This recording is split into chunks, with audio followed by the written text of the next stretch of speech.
أفلا يتدبرون القرآن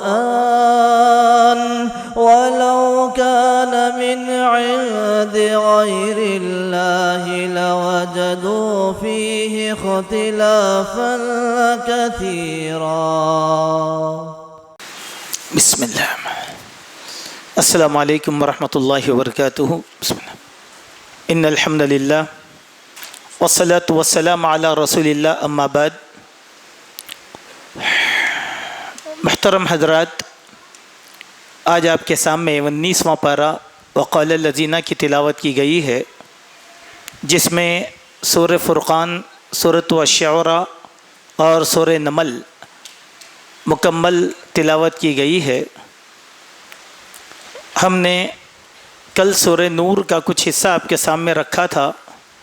پہلے ہم سورہ نور کے احکام کو سن لیں گے جو ہمارے لیے بہت بہتر ہے. اب رہی بات آج جو آپ نے سنا ہے، اس میں سب سے زیادہ انبیاء کے واقعات بیان کیے گئے ہیں. کل سورہ نور میں بتلایا گیا تھا کہ کسی پر الزام اور بہتان لگانے والوں کی سزا کیا ہو سکتی ہے. سورہ نور کی آیت نمبر 27 سے لے کر 29 تک اللہ سبحانہ و تعالیٰ نے مسلمانوں کو کچھ آداب سکھائے ہیں، اور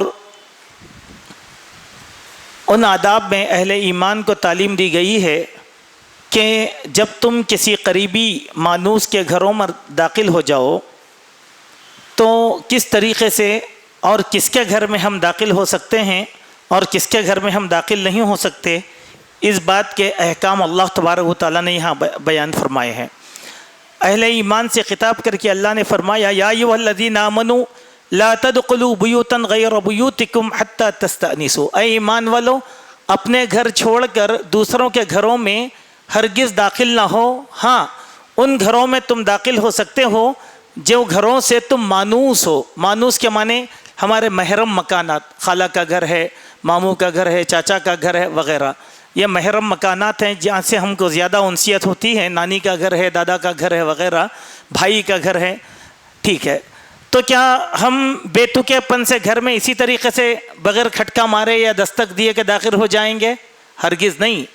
شرط لگایا اللہ تعالیٰ نے، فرمایا وَتُسَلِّمُوا عَلَىٰ أَهْلِهَا. سب سے پہلے ان گھر والوں پر سلام کرو. ذَلِكُمْ خَيْرٌ لَكُمْ لَعَلَّكُمْ تَذَكَّرُونَ. یہ تمہارے لیے بہت بہتر ہے اگر تم نصیحت حاصل کرنا چاہتے ہو. کیوں؟ اگر ہم ہمارے گھروں میں بھی جب داخل ہوتے ہیں تو ہمارے لیے ضروری ہے کہ پہلے گھر پہ دستک دیں، سلام کریں، اس کے بعد داخل ہوں. کیوں؟ گھر بکھرا ہوا رہے گا، عورتیں بے پردہ رہیں گی، اور آپ اگر چلے جائیں گے تو خود ہماری والدہ بھی اگر رہے گی تو وہ بھی ایک دم اچھمبے میں پڑ جائیں گی. اسی لیے کہا پہلے سلام کرو. اسی لیے کچھ آداب اجازت لینے کے ہیں، اس طریقے سے اجازت لینا چاہیے. یہ صرف گھروں کی بات نہیں ہے، بلکہ اگر ہم ہمارے گھروں میں والدین کے کمرے میں بھی داخل ہوتے ہیں یا اپنے بھائیوں کے کمرے میں بھی داخل ہوتے ہیں، حتیٰ کہ ہماری اولاد کے کمرے میں بھی اگر ہم داخل ہو جائیں تو سب سے پہلے ان کو آگاہ کریں، آپ کے آنے کی خبر دیں، دستک دیں ان لوگوں کو اور سلام کریں ان پر. تو وہ لوگ جو ہیں سنبھل کر رہ جائیں گے. ورنہ کسی بھی آدمی کو بلا جھجک والدہ کا کمرہ ہے چلے گئے، بھائی کا کمرہ ہے چلے گئے، ایسی اجازت اسلام نے نہیں دی. جب تک کہ اجازت نہ دیں آپ ہرگز نہیں جا سکتے. اس کے ساتھ ایک اور بات بیان کی گئی ہے کہ ہم جیسے ہی اجازت لینے کا سب سے بڑا طریقہ یہ ہے کہ ہم ان پر سلام کریں. ہم لوگوں کے پاس ایک بری عادت ہے. پہلے میں ایک حدیث سناتا ہوں. ایک مرتبہ کی بات ہے کہ حضرت عمر رضی اللہ عنہ کو ایک حدیث کی تحقیق کرنا تھا. وہ حدیث کیا تھی کہ اللہ کے نبی صلی اللہ علیہ وسلم نے اس بات کا حکم دیا کہ جب تم کسی گھر پر جاؤ اور ان گھر والوں کو سلام کرو، اگر جواب نہ آئے تو واپس آ جاؤ، اور یہ اجازت یا یہ سلام صرف 3 بار کیا جا سکتا ہے. بس جب تک دروازہ کھولیں اس وقت تک نہیں، 3 مرتبہ کریں گے. جیسے آپ آئے، آ کر گھر پہ دستک دیے، السلام علیکم، جواب کا انتظار کریں گے. السلام علیکم، جواب کا انتظار کریں گے. السلام علیکم، جواب کا انتظار کریں گے، جواب نہیں آیا تو واپس آ جائیں گے۔ یہ بات حضرت عمر کو معلوم ہوئی، اس کے راوی حضرت ابو موسیٰ اشعری تھے۔ تو اس سند کو معلوم کرنے کے لیے ابو موسیٰ اشعری کو حضرت عمر نے بھیجا اور بلا بھیجا اپنے گھر پر۔ جو صحابی سے بلا بھیجا تھا وہ آئے، کہا کہ آپ کو حضرت عمر بلا رہے ہیں، جائیے۔ وہ گھر پر گئے حضرت عمر کے، 3 مرتبہ اجازت لیا، جواب نہیں آیا تو سیدھا واپس آئے، مسجد میں کھڑے ہو گئے۔ تو تھوڑا خائف تھے، خوف کی وجہ سے ان کی سانس پھول رہی تھی۔ ابو موسیٰ کو دوسرے صحابی نے دیکھا، پوچھا کیا بات ہے، بڑے گھبرائے ہوئے ہو؟ تو کہیں کہ نہیں، حضرت عمر کسی کام سے مجھے بلائے تھے تو میں گیا تھا، حسب وعدہ اللہ کے نبی کی نصیحت پر میں 3 مرتبہ دستک دیا، جواب نہیں آیا تو میں واپس چلا آیا۔ تو بولے پریشانی کی کیا بات ہے امیر المومنین، پوچھے تو کہہ دو۔ کچھ دیر بعد حضرت عمر وہاں آئے مسجد میں۔ آنے کے بعد ابو موسیٰ سے کہا، ابو موسیٰ میں تم کو بلایا تھا، تم کیوں نہیں آئے؟ کہا کہ اے امیر المومنین میں آیا تھا اور اللہ کے نبی علیہ السلام کی حسب نصیحت 3 مرتبہ میں نے اجازت طلب کیا، آپ کی طرف سے کوئی جواب مجھے نہیں ملا تو میں واپس چلا آیا۔ کہا اسی حدیث کی سند پوچھنے کے لیے میں تم کو بلایا تھا۔ سبحان اللہ۔ تو معلوم کیا ہے، ہمارے پاس کیا کرتے معلوم ہے، بہت کبھی کبھی بہت تکلیف ہوتی ہے حقیقت میں۔ وہ کیا ہے، خصوصاً اہل علم جو ہوتے ہیں ان لوگوں کو بڑی تکلیف ہوتی۔ بولے کہ کیوں؟ دیکھیے ہم لوگوں کی روٹین بالکل الگ رہتی، بزنس مین کی روٹین بالکل الگ رہتی، ملازم کی روٹین بالکل الگ رہتی۔ تو کبھی کبھی لوگ آئے بات بچے ان کو بولتے ہیں کہ بھائی نہیں والد صاحب سو رہے ہیں تو چلے جانا چاہیے، آپ بولتے ہیں نہیں میں بہت دور سے آیا ذرا اٹھائیے۔ یہ بالکل غلط طریقہ ہے، بالکل غلط طریقہ، کسی انسان کو نیند سے بیدار کرنا نہیں ہے۔ حتیٰ کہ اگر کوئی آدمی سو رہا ہو تو ایسے سونے والے پر بھی نماز معاف ہے، جب وہ نیند سے اٹھے گا تو نماز ادا کرے گا۔ بیدار نہیں کرنا چاہیے آدمی کو۔ تو ہم لوگ کیا بولتے ہیں، میں دور سے آیا ذرا اٹھاؤں نا، یا پھر دروازہ مارتے ہم کب تک، جب تک دروازہ نہیں کھولا گیا اس وقت تک۔ اس کے بعد کبھی کبھی کیا ہوتا ہے، دیکھیے گھر میں عورتیں رہتی ہیں، وہ کیسے آپ سے مخاطب ہوں گی، کس طریقے سے؟ ایسے وقت میں عورت کو حکم دیا اللہ تعالیٰ نے، قرآن مجید میں اس بات کا حکم ہے کہ عورت پوچھے گی کرخت آواز میں، کڑک آواز میں، کون ہے؟ ایسا نہیں نسوانی آواز میں، نزاکت میں نہیں، کون ہے؟ تو وہ بولیں گے کہ میں فلاں ہوں، کہہ کہ ٹھیک ہے ابھی تو نہیں ہے، بعد میں آئیے تو چلے جانا۔ اب ہمارے پاس ایک ضد رہے، نہیں بھابھی ایسا نہیں ہے، بھابھی وہ بھابھی نہیں، آپ کو بات کرنے کی اجازت نہیں ہے، نہیں کرنا بات۔ اسلام میں یہ بات، گھر پہ آدمی نہیں ہے چلے جانا، گھر پہ آدمی نہیں ہے واپس ہو جانا۔ تو اجازت لینا یہ ہمارے لیے بہت ضروری ہے۔ مانوس گھروں میں ہم جائیں تو بس ہمارے خالہ کا گھر ہے گھس گئے نہیں، سلام کر کے ہم گھروں کے اندر جائیں۔ اس کے بعد اللہ سبحانہ و تعالیٰ نے آیت نمبر 32 میں اس بات کا حکم دیا کہ یتیموں سے اللہ تبارک و تعالیٰ نے نکاح کرنے کی تعلیم دی ہے۔ فرمایا وَأَنْكِحُوا الْأَيَامَ مِنْكُمْ وَالصَّالِحِينَ مِنْ عِبَادِكُمْ وَإِمَائِكُمْ، کہ ایسے مرد یا عورتیں جو بے نکاح کے ہوں ان کا نکاح کرنے کا اللہ تبارک و تعالیٰ نے حکم دیا۔ اسی طرح اپنے نیک بخت غلام و لونڈیوں کا بھی نکاح کر دو، اگر وہ مفلس بھی ہوں گے تو اللہ تعالیٰ انہیں اپنے فضل سے غنی بنا دے گا۔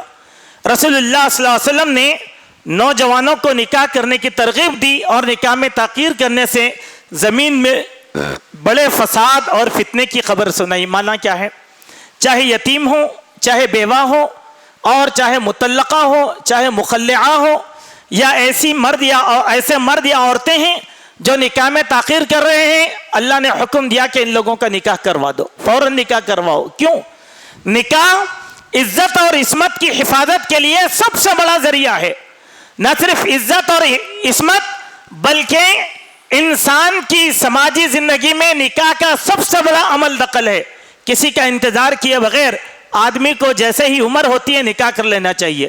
اللہ کے نبی صلی اللہ علیہ وسلم نے نوجوانوں کو خطاب کر کے کہا یا معشر الشباب من استطاع منکم الباءۃ فلیتزوج، اے نوجوانوں کی جماعت، تم میں سے جو نکاح کی طاقت رکھتے ہیں انہیں چاہیے کہ وہ فوراً نکاح کر لیں۔ فَإِنَّهُ أَغَضُّ لِلْبَصَرِ وَأَحْسَنُ لِلْفَرْجِ، اس لیے کہ یہ نکاحوں کی حفاظت اور شرمگاہوں کی حفاظت کا ذریعہ ہے۔ دوسری بات، ایک اور حدیث میں کہا گیا کہ جب لڑکا یا لڑکی بالغ ہوتے ہیں تو والدین کی ذمہ داریوں میں سب سے پہلی ذمہ داری یہ ہے کہ وہ اپنی اولاد کا نکاح کرنے میں جلدی کریں۔ کیوں؟ اگر اولاد کی طرف سے چاہے لڑکا ہو یا لڑکی ہو، ان دونوں کی طرف سے کسی قسم کا کوئی گناہ ہوگا تو اس کے شریک جرم والدین شمار کیے جائیں گے۔ اللہ اکبر۔ لیکن آج بڑے بڑے گناہ ہوتے ہیں، ہماری اولاد گناہ کرتی ہے، ہمارے سماج میں ہوتا ہے، ہم کہتے ہیں کہ نہیں یہ بچے جو ہے بچپن کی غلطی سمجھ کے معاف کر دو۔ اللہ نے کہا کہ معاف مت کرو، اللہ نے کہا کہ رحم مت کھاؤ، اللہ نے کہا کہ تعزیر کرو، لیکن ہم کیا کرتے ہیں؟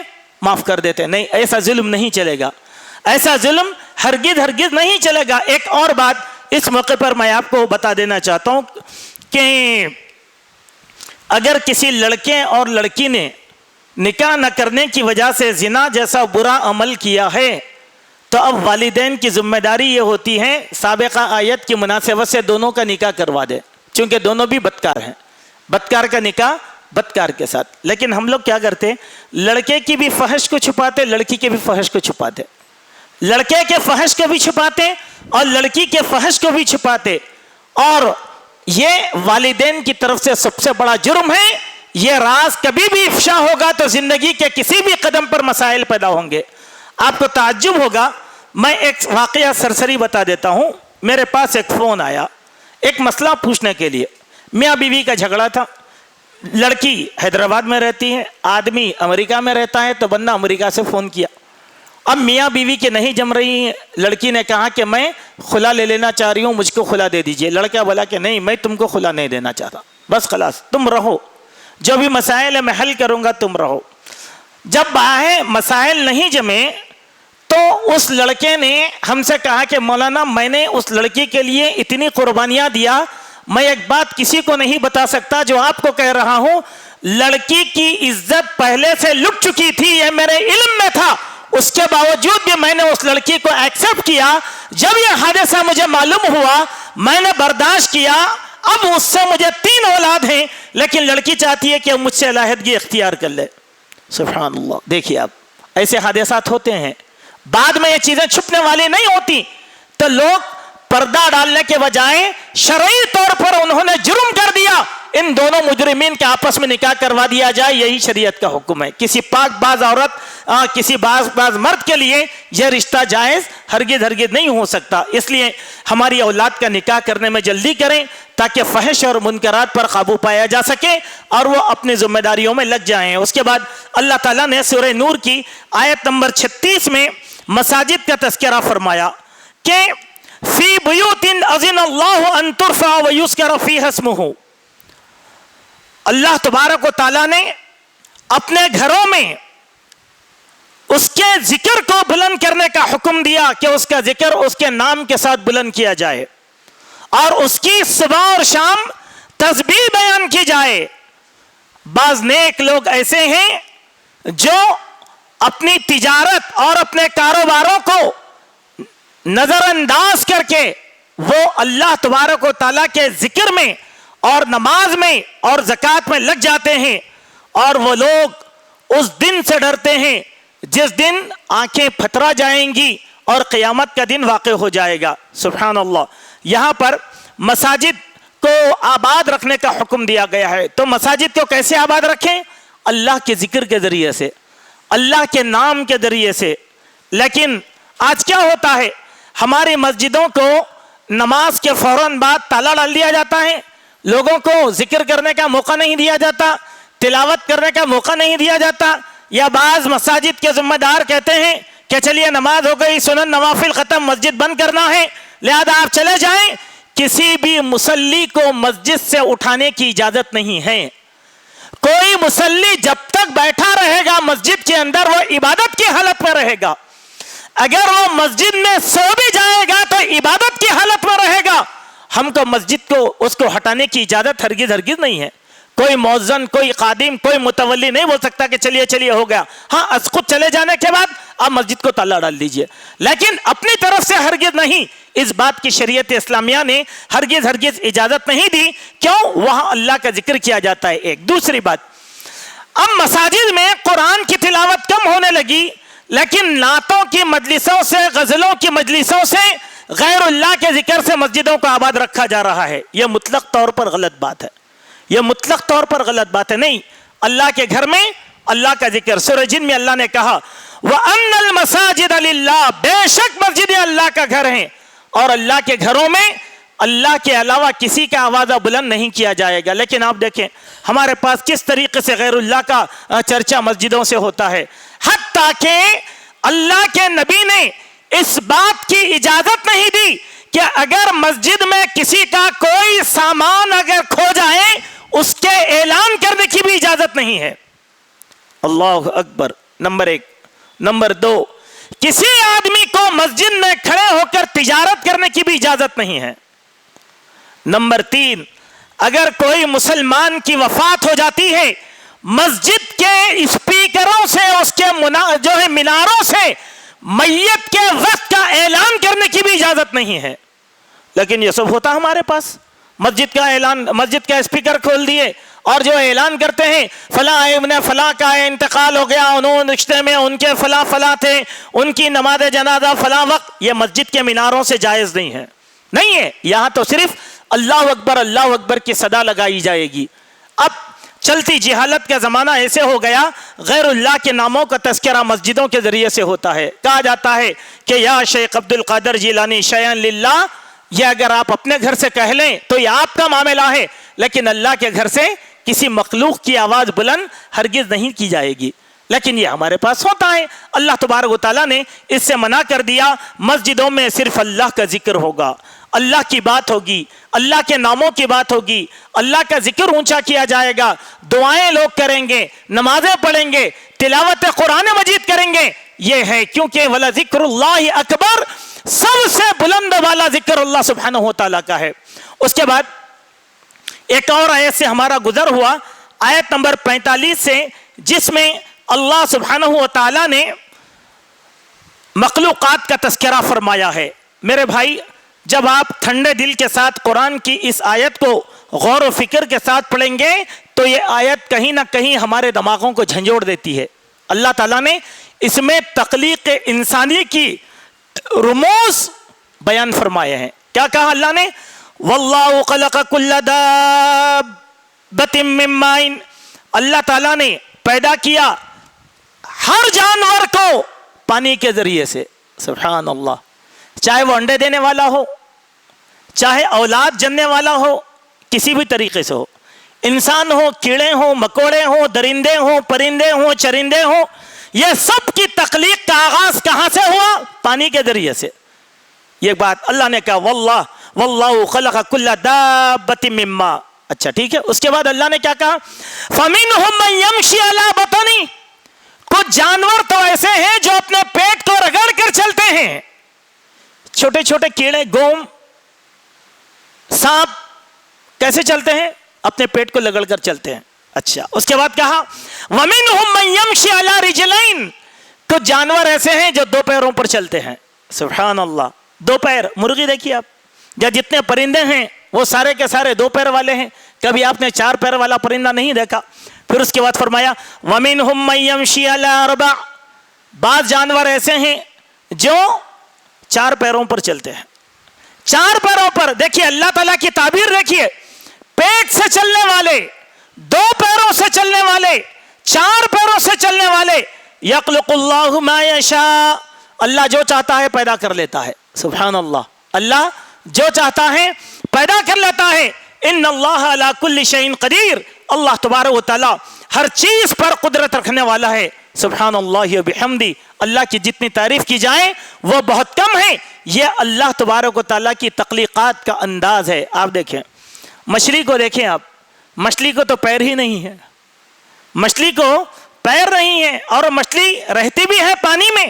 اسی پانی میں اللہ تبارک و تعالیٰ نے پانی سے مچھلی کو پیدا فرمایا. سبحان اللہ. آپ دیکھے ہوں گے